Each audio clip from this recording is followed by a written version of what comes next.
Hi everyone, Eric from Hit Subscribe here again this week, and I just kind of rushed into the office to get situated. To the extent that, if you're wondering why I have such a nice mic and the audio quality is not nice, this is just here from a meeting. So anyway, sorry for the lack of preparation, but let's not let that stop us.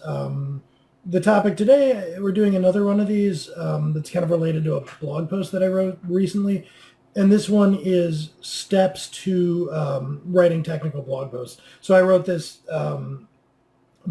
blog post on Hit Subscribe's blog about this topic, which, if I remember, I will link below in the comments. But the idea was, hey, it just so happens that for 7 or 8 years before Hit Subscribe started, I wrote lots of technical blog posts. Still continue to do that, so it's been maybe a decade.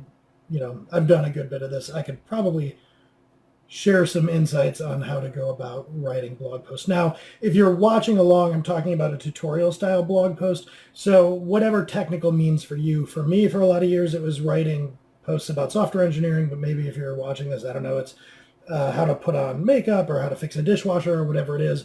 Basically, you can extrapolate this to the subject of anything that's tutorial oriented in general. So that's the topic here. How to write tutorial-oriented blog posts in 7 steps. I actually have my blog post up behind here so I can cheat a little and have crib notes. And so with that, yeah, let's talk about it.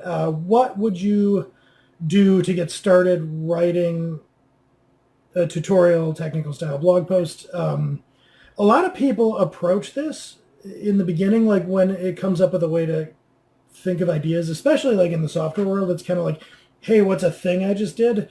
And if you're doing something that people do all the time, that can be fine. But a lot of times you'll find yourself doing something really obscure, like, hey, I just recreated the Nintendo game Metroid in my browser. Here's a how-to guide.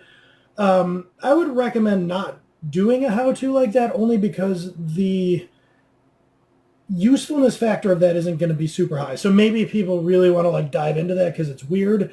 Like maybe you'd actually be interested if I had written Metroid in my browser.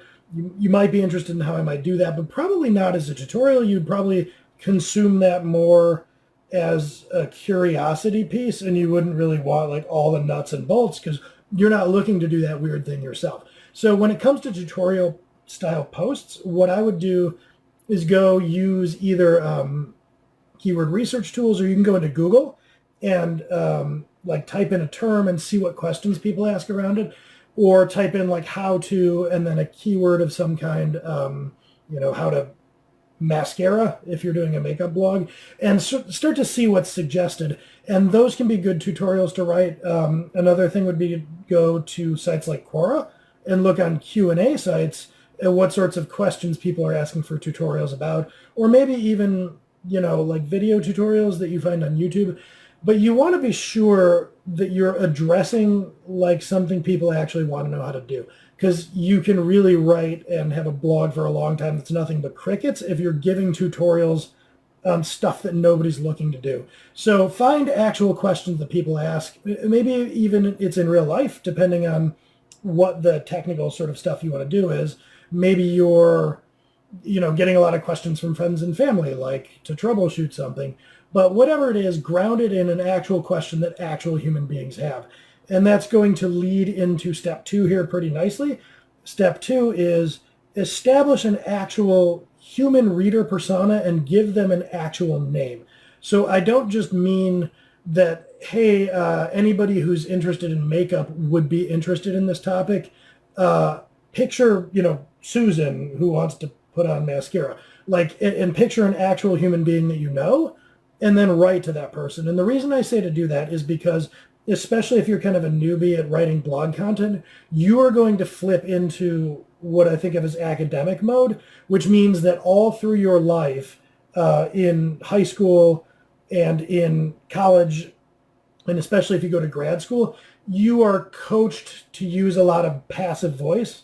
See what I did there? It's not your professors coach you to use a lot of passive voice. You are coached by... So we do this thing where we try naturally to sound sort of stiff and formal because it makes us sound important. I don't mean to be cynical, but that's like the essence of like primary and secondary education is trying to sound like super important. And then this kind of continues in weird ways in the business world. But you don't want to do that. You want to write, it's almost like Rachel Ray on the Cooking Channel or something. You're wanting to bring your audience in and have them follow along with you, and tutorials can be dry, so you want it to be engaging. And it's going to be a lot more engaging if you're talking to Susie than if you're speaking in the passive voice as if you were writing a white paper. So picture an actual human and write to that person.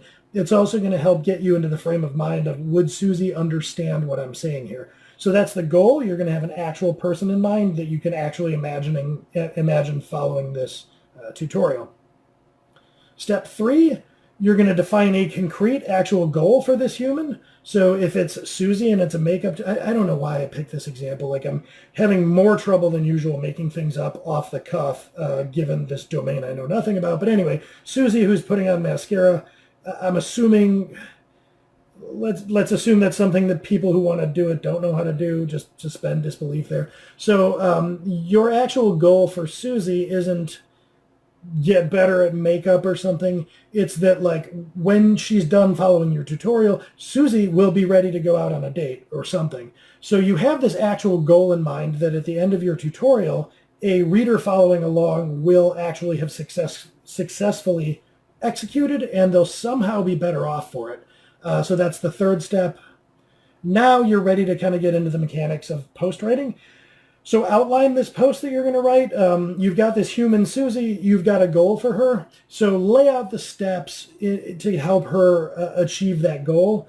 And that's going to kind of focus things and hopefully get you not off on tangents or digressions as you write the blog post. So, like, blow by blow, kind of in big steps, like, what does Susie need to do? What's her prep work? What's she executing? What cleanup is there? How does she check the application of her makeup or what have you? So lay out that outline, and then you're going to start from there, and it'll be a lot easier to write that post once you've laid out that outline to go ahead and fill it in. Now with this game plan in front of you, I would set about executing the actual post. This is where you're going to fill in the meat and make sure that at absolutely, like, every step, you've got the next sequence in what Susie is doing, and that you're not leaving any gaps or anything she's wondering about. So this is different from outlining in the sense that you're kind of, as you go, like, actually executing everything yourself. You're putting on the mascara and saying, okay, I did this, all right, next step. Because as you're going, even if you've outlined it, there's probably little things that you don't do that you realize you're doing. So if you want, like, an interesting metaphor here, imagine that you're driving to work. If you were just going to tell someone how to drive to work, like, oh, we'll get on the highway, do this, that, and the other, what you would tell them would actually wind up being pretty poor directions. You would have to think more like a machine and say, okay, first get in your car, like, turn on the car, back out, like, take a left here. So understand that you're going to err more on the side of this almost automaton style of giving directions. And that kind of ties back into why we want an actual human persona in mind while doing this, because it's really easy to create this extremely dry, weird piece of prose if you're not picturing an actual person as you're trying to get really granular. So you're writing this detailed message. When you're done, you're not actually done with the post in this tutorial style of post, because you're going to do what I'll call debugging the post.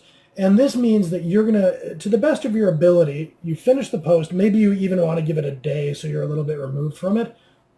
Imagine now that you're the actual reader of this post, that you're Susie. Put on your dumbest state of mind, like, pretend you know nothing about putting on mascara, and then read through your post. And each step, like, would you be able to execute this, or are things left out? So just brainlessly follow your own directions and see if you get to the end, or if you just start right out with, get out your brush. What brush? We didn't cover this. What were the prerequisites for this tutorial? So you're looking for things like that. Like, are there things that the person would need to know in advance, prerequisites, things that are missing? Is there something that you accidentally skipped a step on and Susie's going to be really confused? Like, why am I suddenly wiping off my eye when I didn't put anything on it or whatever? So debug that post, read through it, trying to sort of poke holes in your own logic and sequence, see if you can do that and kind of tune it up from there. And then the last step, and to me, given my own philosophy about writing blog posts, I would say this is the most important one. Once you've done that diligence, just post it and stop fretting. I've seen this great wisdom recently in a video presentation I was writing. There's an analog to this in the entrepreneurial community, which is if you aren't ashamed of the first piece of software that you ship as a startup, you waited too long to ship. And I've seen the same thing applied to blog posts. Like if you aren't a little embarrassed in the beginning by your blog posts, you're waiting too long to publish them. So once you feel pretty good that you've debugged the post, stop sweating it and just publish it. And if you're addressing actual topics that people care about, if you're getting readers, if there are still little gaps left or issues, like they'll leave a comment, and probably, especially in the beginning, they won't be like horrible to you about it. Like, hey, I think you left out a step. Oops, whatever. You fix it, you're good to go. So don't worry about it. Don't fret it. Don't digest it for weeks. Once you've done that diligence, you've written the post and checked it over, just go ahead and hit publish.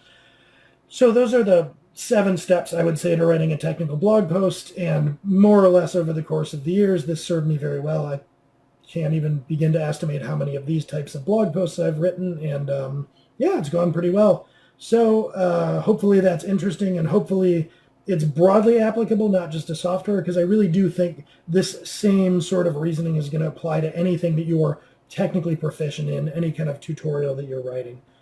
So that's it. Thanks for watching this Facebook Live, and I think it'll be me again next week. Let's go with that. So I'll catch you next week.